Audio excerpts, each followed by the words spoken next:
Hey there! Let's learn a new word together. Before you start, please hit the like button if you enjoy our content and subscribe to this channel if you're learning English. Stay up to the end of this video and you'll learn a fun fact about the English language. Let's begin. Interim. Interim means provisional. For example, an interim arrangement. An interim arrangement. Synonyms: provisional, temporary, pro tem. Awesome! You learned that quickly. Let's put it in some sentences to understand how to use it. The first exempli. I agreed to be the interim CEO and to stay only 6 months. Now, repeat after me. I agreed to be the interim CEO and to stay only 6 months. The second exempli. But in the interim period, unfortunately, this latest development will badly dent his reputation. Now, repeat after me.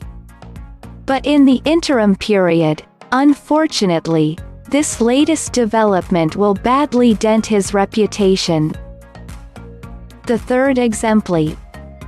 Crown Judge wished Mr. Payne well and said the interim arrangements will improve the authority. Now, repeat after me. Crown Judge wished Mr. Payne well and said the interim arrangements will improve the authority. Now let's learn an interesting fact about the English language. Time is the most commonly used noun in English.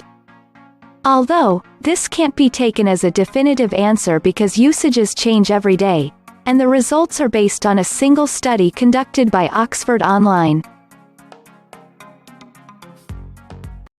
Thank you so much for watching this video up to the very end. If you're not yet subscribed to our channel, hit the subscribe button below. If you're new to our channel, the links to our most popular playlists are below in the description. We've prepared playlists for different levels of English, and they're good for different goals that you might have. Maybe you want to take an exam, or maybe you want to improve your fluency. So check them out and see you very soon. Bye-bye.